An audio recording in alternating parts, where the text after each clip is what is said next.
It has been exactly 1 month since I quit my job back in the UK and said goodbye to all of my friends and relationship and left the UK to move to Bali.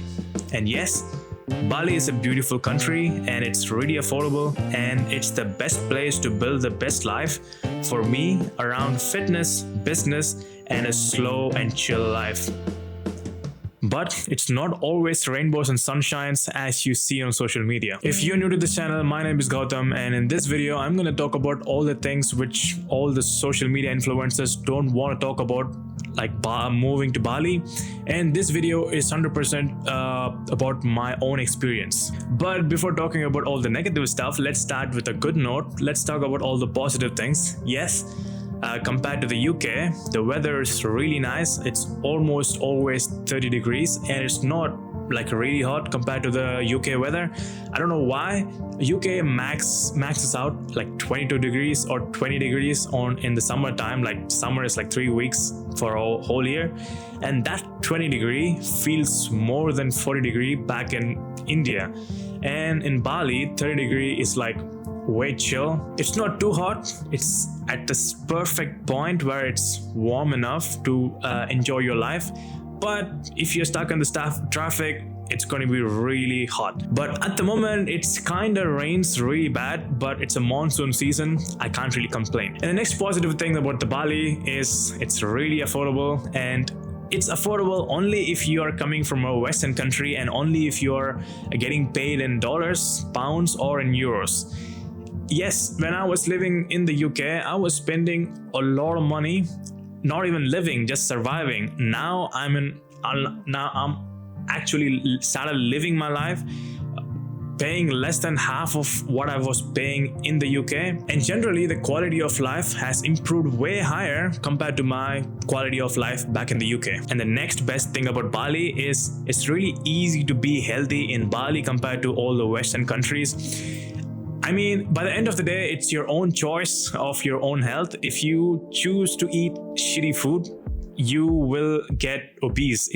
It's up to you, but it's really easy to be healthy in Bali. There's lots of options in Bali because the healthier food are more affordable in Bali, and the weather is really nice because you need vitamin D, and if you don't get enough vitamin D, you're gonna get sick. That's what's happening around in the Europe and the UK. We don't really get enough sun. We just get like 3 weeks of summer. And the Balinese people are happier, respectful, and helpful compared to the Western countries. And yes, you do have to give the same respect back. If you respect the Balinese people and their Balinese culture, they will respect you back, and the Bali will help you to grow your business or your mindset or your health. And the best thing about Bali is it's a concentrated place of online business owners or generally business owners, and this is what I was looking for a long time. I couldn't find it in the UK. Yes, there are lots of people who are doing business, and you can't really find those people in the UK. And after moving to Bali, I just got a membership in the gym, and the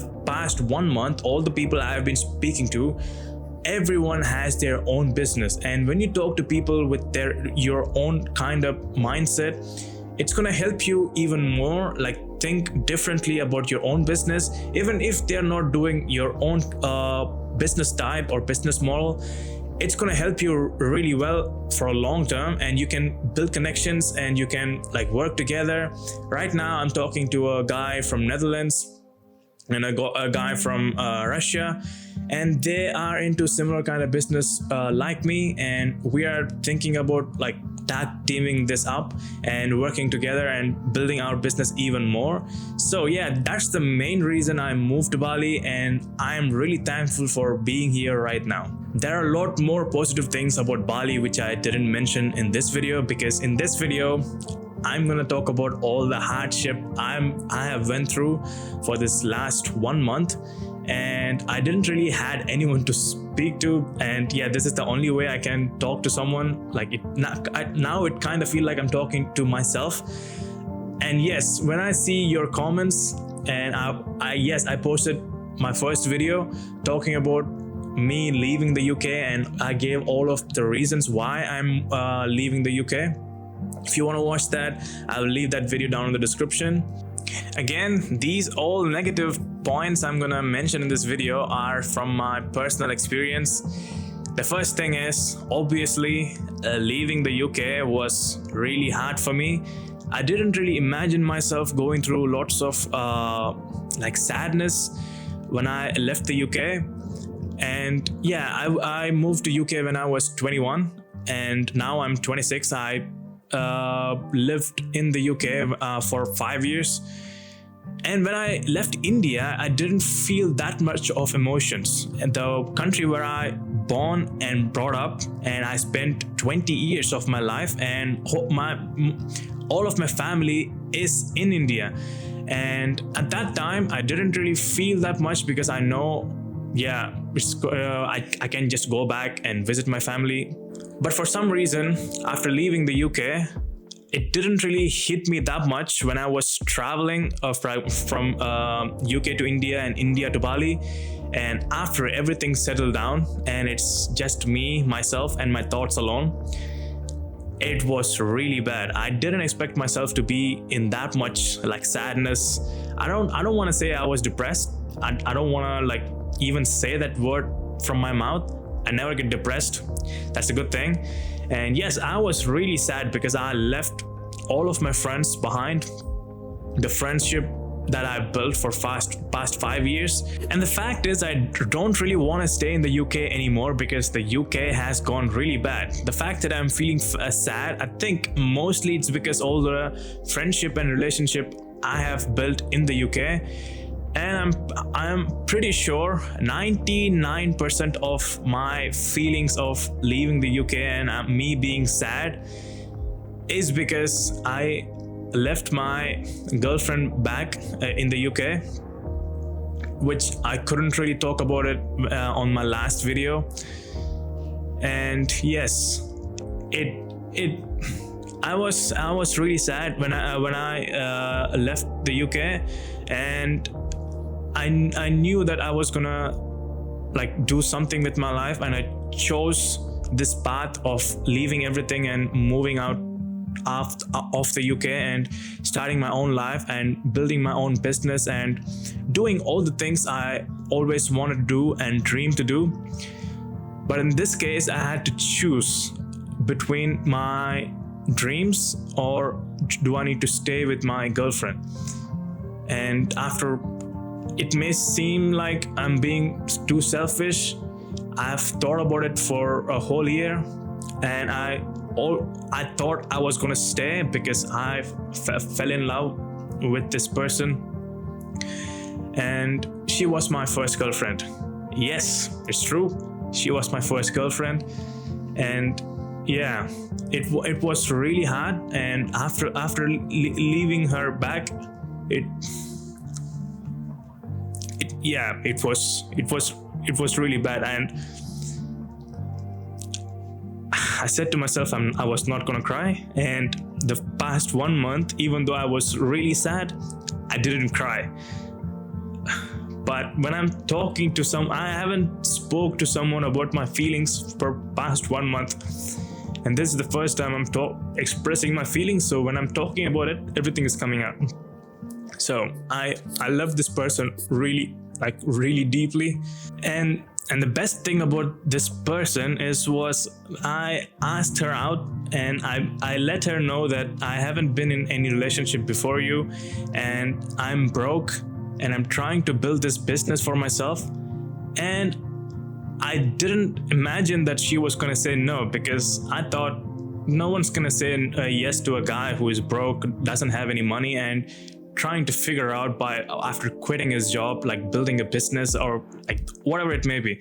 I never expected her to say yes, and it was a beautiful 1.5 years.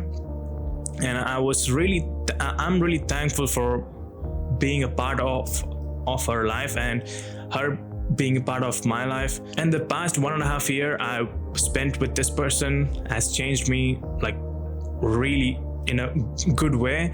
I've improved a lot. I met this person when I was just starting to learn how to do salsa dancing, and she was the most beautiful woman in this entire place, and she always smiles all the time when she was dancing with me. and we used to laugh a lot. Yeah, I miss her so much.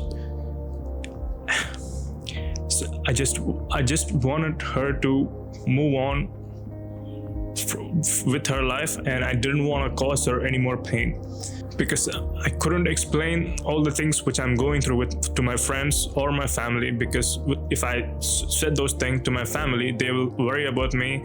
My friends don't really get what I'm going through, and she was the only one who was with me when I was struggling without any money, but she was still with me. And after moving here, I felt like I made a mistake, and I just wanted to see her face and be with her. I don't want to go in depth about the reasoning why she couldn't come with me, but she has her reason she couldn't come with me.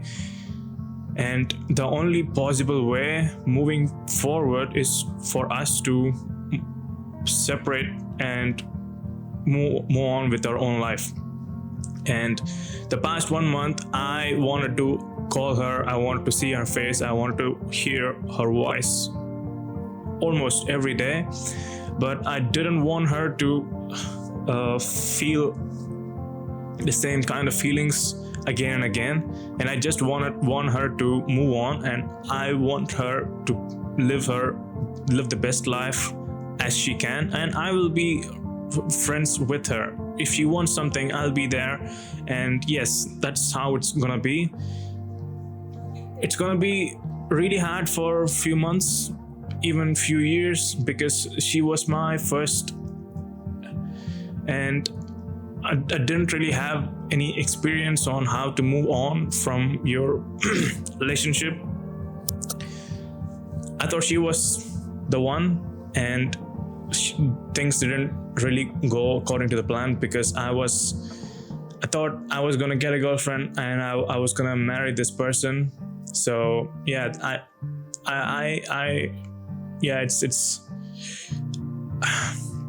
it's really hard to explain what I'm going through right now. So that's one of the biggest negative emotions I was going through for past 1 month, and the fact that I couldn't talk to anyone, because it's just been a month and I just know a few people in Bali, and I'm not close to anyone anyway. So I can't really express this feeling, what I'm feeling right now, and I can't really talk to my girlfriend. I can't talk to my parents. My parents are typical Indian family, and if I say that I had a girlfriend and I left her, they're gonna freak out. And on top of it, my dad really doesn't really wants me to do this, like having my own business or moving abroad, or me staying here in Bali. I didn't really speak to him. We stopped having a good conversation when I moved to UK. It's been 6 years, and when I moved to Bali, it's been 1 month, and we haven't spoke even once. So I had to deal with lots of things in the past 1 month, and I feel a bit better when I'm talking to the camera, where I'm not really talking to camera, I'm talking to you guys. And the love and support I got from the first video from Instagram, TikTok or YouTube, I'm really thankful for all of you guys, because I was feeling so low and I was feeling so lonely, and every one of your positive comments helped me really well. Yes, there are lots of negative comments as well. I don't really care about that now. It doesn't really bother me anymore. So thank you for being a part of my life and cheering me up. And let's talk about all the other negative stuff which was going on around my life when I was moving to Bali. My flight was delayed 4 times before taking off, and my connecting flight was cancelled, and they rebooked me to from Kuala Lumpur to Bali. So I haven't went through these kinds of issues before, before this happening. And before the flight, the day before the flight, I saw the news of a huge volcano eruption next to Bali, the Java, and I thought, I was like, things not really going according to the plan. And the next day after moving to Bali, there was a dangerous flood. That kind of rain, I haven't seen that kind of rain in my entire life, and the thunder felt like it was falling right next to me. And sadly, lots of people lost their home, lost their life.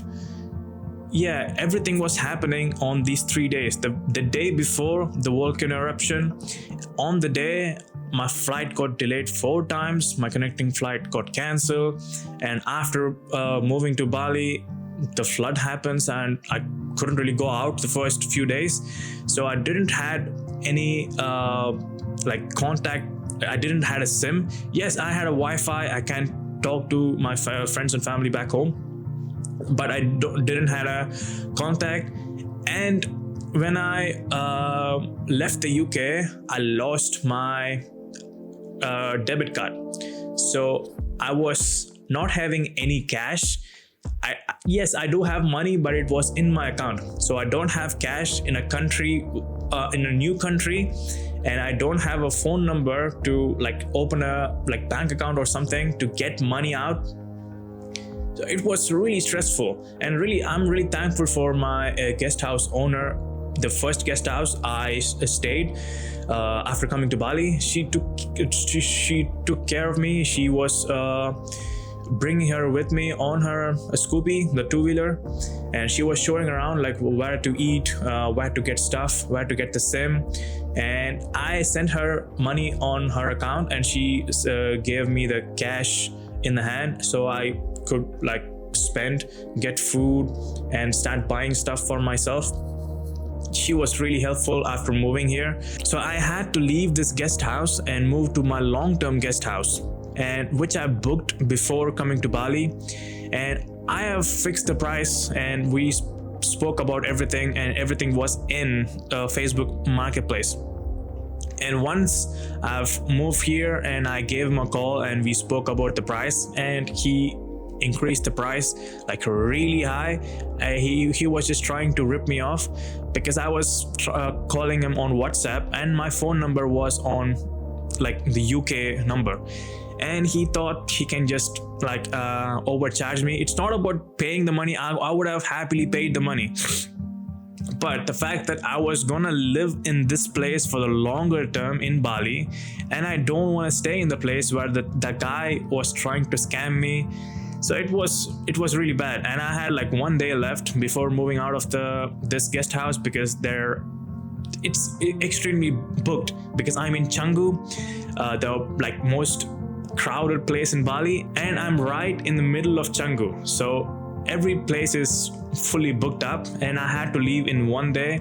And luckily I found this guest house at the moment, and I thought it's gonna be my last guest house, but there's lots of construction going on. There's lots of noise on the night or on the morning, and I had to wait for 5 hours just to make this video. Now there's no noise. And the next thing we're going to be talking about is the most horrible thing about Canggu.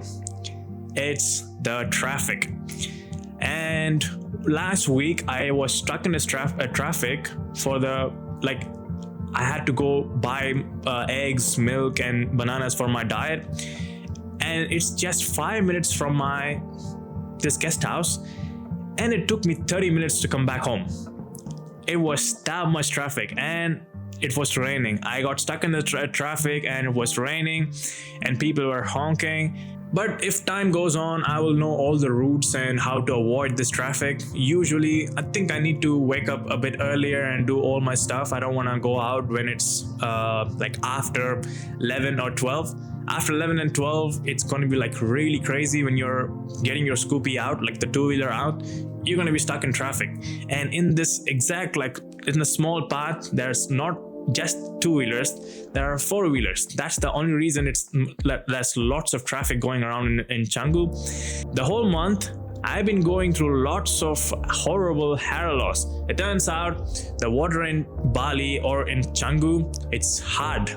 So it has lots of hard minerals, and I didn't do lots of research on this topic. I think I need to buy a filter for my shower head. I started losing lots of hair and I was freaking out. So it's a vicious cycle. If you lose hair, you stress out, and if you stress out, you will lose even more hair, and was going around and around and around. At the same time, I was stressing about my own life in Bali. I was lonely. I was really close to getting depressed, and on top of it, my hair is starting to lose. And since I have a buzz cut, I started like visibly seeing my skull in just 1 month, and it was horrible. So I had to do something, and I started using the filtered water from the kitchen, and I get a jug and I use it for my hair. And I started doing this for past like a week and a half. It has slowed a bit, but I'm still losing my hair. I gotta figure something out because I don't want to lose my hair. I don't want to go bald. Yeah, that's the most horrible thing which is going on right now, which I need to take care of. And yeah, the last second thing is, when I left the UK, I'm still making my monthly recurring revenue. If you want to know what I'm doing for my business, I'm selling websites for local businesses, and I'm charging monthly hosting fees anywhere around $97 to $497. And if you want to know how am I doing this and how am I making this much money, I'll link a video down in the description walking you through all the things I'm doing to afford my life in Bali. So after watching this video, click that video down in the description. After leaving the UK, since I'm making enough money to live a normal life in Bali, I don't really have to push myself to get more clients, and I ended up being lazy. I stopped working for last 2 months, and I don't have any new clients. I'm still having my old clients who are still paying me even right now. I don't want to be like this. As a man, you should be pursuing something all the time in your life. That's another thing. If you are stuck and if you feel stagnated, you will be depressed as a man. And yeah, you have to keep on doing something with your life. And that's another reason you will feel really chill and you will lose the goal. Why? The main reason I came here is to build my business, but right now I feel lazy, and that added up to my stress on top of it because I couldn't get myself to do all the things I wanted to do. I gotta figure something out to start pushing myself, because by the end of the day, only you can change your life. No one's gonna help you change your life. No one's gonna help you make you more money. No one's gonna help you get fit. You have to do everything for yourself. So I will figure something out. The last thing, which is the worst thing which is going in Bali right now, which no one wants to talk about, is the fact that there's lots of foreigners and Westerners coming to Bali to live a best life they can. It's ruining the life of the locals. For example, it turns out locals are getting paid $300 a month. So they have to live with that $300. But the guys who are coming to Bali, they're making $1,000 to $2,000, and they are living like a king. And whenever I'm a part of this problem. So the guy who is making money, like making dollars and pounds, when you come to Bali and spending in dollars and pounds, it's gonna increase and jack up all the prices, which will be really bad for the local people. Hopefully everything will be taken care of. The government should do something with this, and the foreigners who are coming to Bali, they should respect the culture, they should respect the people, they should respect this island as a whole, because this is the only island in Indonesia which is Hindu, and this is most spiritual island in the entire Indonesia. And yeah, there's lots of tourists coming in and to flex their money. And I saw this video of a woman arguing with the local shop, saying that she is the one who is paying their rent or paying their bills. That's really messed up. There's lots of entitled pricks in Bali, and that's all the hardship I personally went through in this past 1 month. Hopefully nothing bad's gonna happen from the new year. Everything gonna be fine. I'm still breathing, I'm still standing, I'm still alive, and every single day I wake up, I'm really thankful for being here and in this beautiful country. Even though there's lots of negatives, the positives outweighs the negative, and the things which I went through is just gonna be like for the first few months, or yeah, it's gonna be just for first few months. After this, it's gonna be the smooth sail. I went through the similar kind of things when I moved from India to UK. I didn't really had any friends in the beginning, but I started making friends. It's gonna happen the same thing. I'll be making a lot of friends, I'll be making more money, I'll be making more videos. So if you don't want to miss that, make sure to subscribe. And if you want to know how I'm making money to afford my life in Bali, I will link that video down in the description. Go watch it. And if you want some help with starting your own business, DM me on my Instagram, which I will also link in the description. And I will see you guys in the next video.